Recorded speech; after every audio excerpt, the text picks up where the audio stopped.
showtime! Okay, so what the hell do I mean by worse? Obviously, it goes without saying that Bennett is about as broken as a character can get, but slowly over time, he has been becoming less and less used.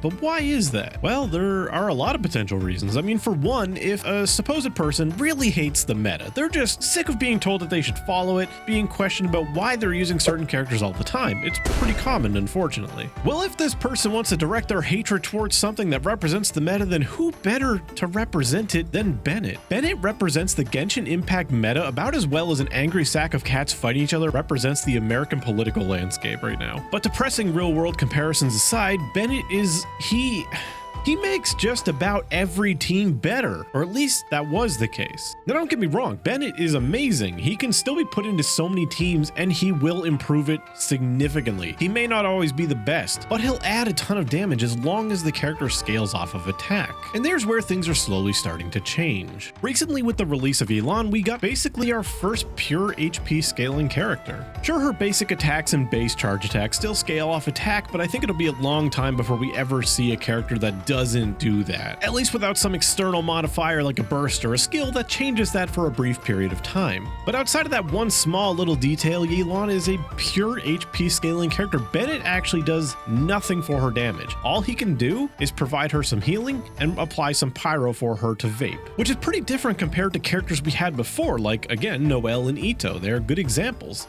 They scale off defense, everything wants them to build defense, but at the end of the day, they are converting that inflated defense stat back to attack, so Bennett can still help their damage. Maybe not by a ton, but it's still better than what it does for Yelan, which is basically nothing. But back when Genshin first came out, Noelle was basically the only alternative scaler we had. People like Yelan just didn't exist. It wasn't until Zhongli came around when we had an HP scaling attacker. Well, kind of. He didn't really scale off HP very well at first until they buffed him later on and increased those numbers, which even then, attack is still very beneficial for his damage and basically his entire kit, and arguably better than HP. It's just HP, you get some damage out of also building a thick shield.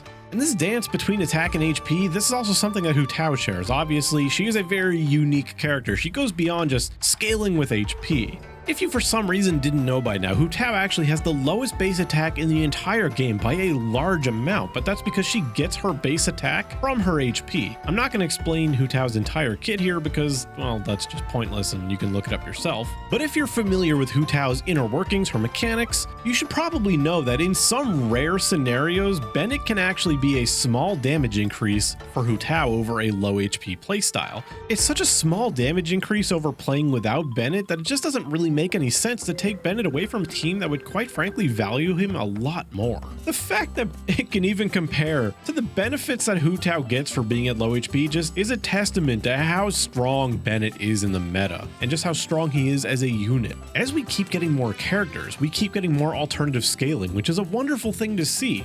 Not only does it just make the balance of the game better, it makes our artifacts better in general, things that we used to save, like this extremely high defense cryo circlet I've had in my inventory for months, but not a single cryo character uses defense. But of course I'm going to continue to save it until that day comes, because you never know who's going to come out. One thing, I said it a long time ago, even I couldn't predict Kokomi. I didn't think that we were going to get a character that just couldn't crit. When I threw away a lot of pieces that would have been amazing for her. These characters also have the added benefit or detriment, however you want to look at it, of making a character like Bennett less and less oppressive. Now, oppressive might not be the right word here because Genshin is not a PvP game. There's no inherent competition. There's no leaderboards or whatever, thank God. So he's not exactly something that you have to do, you feel obligated to do, but if you want to make your team as strong as possible, there's a good chance that Bennett might be a part of it. I think it's a pretty logical assumption to make that they are purposely moving away from attack scaling characters to make characters like Bennett be less of an obvious choice.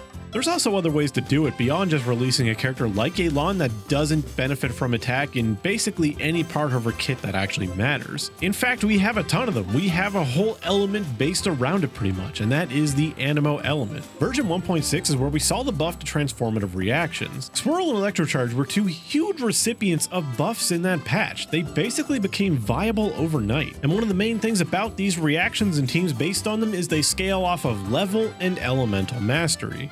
two things that Bennett basically has no impact on. Sure, he can sometimes be used to apply pyro to things and to heal your party, but the main thing we mostly want him for is increasing our damage. And quite frankly, the less and less teams that we have that Bennett does this for, I think the better. I don't think Bennett is inherently some major problem. Sure, he does have issues in that he makes a lot of other healers seem worse because some healers just heal. And you know, Bennett kind of also heals very well, all things considered, and also is just one of the biggest damage increases you can put on any attack scaling team. Not to mention, we would be looking at a character like Kujasara just a little bit more fondly if Bennett didn't exist. I mean, her buff is pretty good, but it's not as good as Bennett's. And it doesn't last as long as Bennett's, and it doesn't heal like Bennett's. The one advantage that she really has over Bennett is the personal damage that she can output. Her burst can hit like a truck, but I mean, Bennett makes everyone else hit like a truck, basically all the time.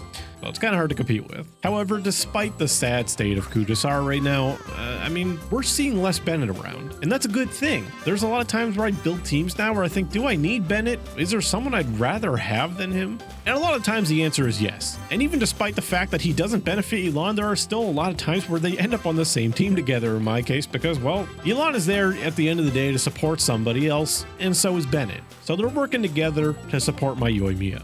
One thing I really hope for the Dendro element is that it really just encourages more transformative reaction teams because I would like Bennett to become even less viable. It's not that I hate Bennett. I don't have anything against Bennett. I enjoy using him. I'm not some meta hater. I use whatever I like, and quite frankly, I do like big damage, so I like using Bennett. But there's still something I find much more mechanically interesting about a passive buff like Yunjin that has a special requirement and is not just adding a bunch of attack to my character. So overall, I think Bennett has been getting weaker comparatively. Obviously, he's as strong as he ever was, but he is in less and less teams as we get more team diversity. We've had freeze teams that have excluded Bennett for a long time. Most of them don't include him at all. We have Mono Geo, we have reaction-based teams. We have Yelan, which is pretty much as strong as a 4-person team by herself. I hope we continue to see more alternative scaling characters. Hell, I even hope that we see a HP version of Bennett someday that isn't just Yelan C4.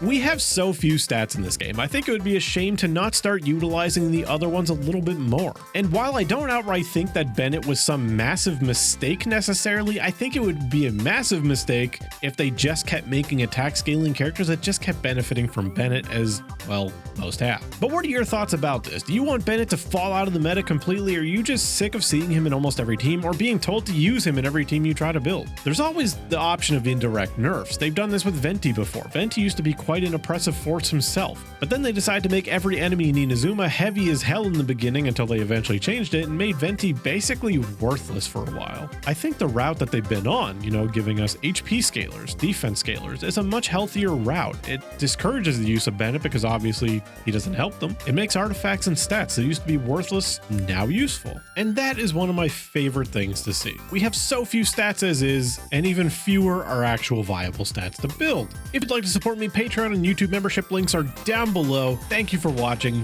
Like, comment, and subscribe to appease the YouTube gods, and I will see you in the next one.